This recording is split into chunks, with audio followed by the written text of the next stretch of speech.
Hello guys, সবাইকে জানাই শুভ মহাশিবরাত্রি।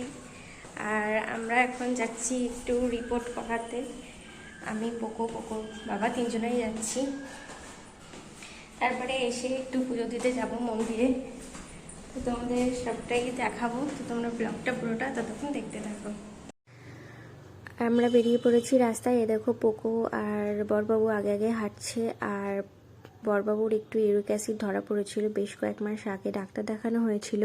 তো ডাক্তার বলেছিল আবার ওষুধ খেয়ে কয়েক মাস পরে রিপোর্ট করতে, তো সেই জন্যই যাওয়া হচ্ছে। আর আমারও বেশ কয়েকদিন ধরেই দেখছি পায়ে খুব ব্যথা হচ্ছে, একবার হাঁটুতে হচ্ছে, একবার গোড়ালিতে হচ্ছে। তো সেই জন্য ভাবলাম আমিও তাহলে রিপোর্টটা করে নিই। আর আমরা দেখো ডিডিসি থেকে রিপোর্ট করায় চলে এসেছি রিপোর্ট করাতে। আর এই দেখো এখানে নামটাম লিখিয়ে নেওয়া হলো, আমাদের রক্ত দেওয়া হয়ে গেছে। তারপর পোকোকে আমাদের এখানে পাশে একটা স্কুল আছে আর এরকম ফাঁকা জায়গা আছে, ভাবলাম ওকে একটু নিয়ে যাই, ও তো সবসময় ঘরের মধ্যেই থাকে।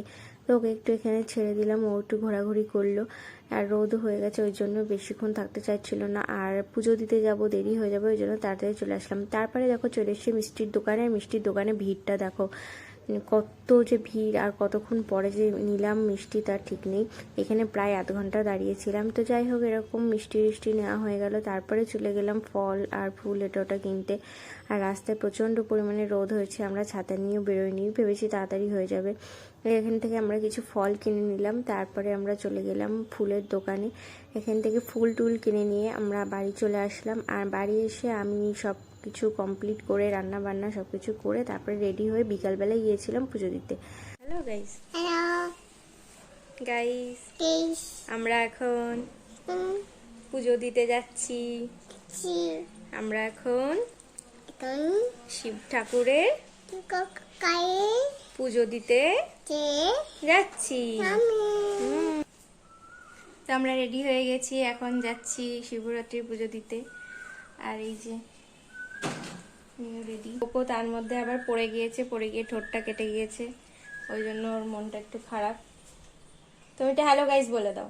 Hello guys. Hello guys. Hello.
তো ফাইনালি পুজো দেওয়া হয়ে গেল। আর পোকোর ঠোঁটটাও কেটে গেছে বলে আমরা বেশিক্ষণ থাকলাম না, তাড়াতাড়ি করে চলে গেলাম। আর পুজো দিতে অনেকটাই দেরি হয়ে গেছিলো, তখন বেজে গেছিলো প্রায় 4:30 5টা। তো এই ছিল আজকের ব্লগটা কেমন লাগলো অবশ্যই কমেন্টে জানিও, আর যারা যারা চ্যানেলটিকে এখনো সাবস্ক্রাইব করোনি তারা তাড়াতাড়ি করে দিও।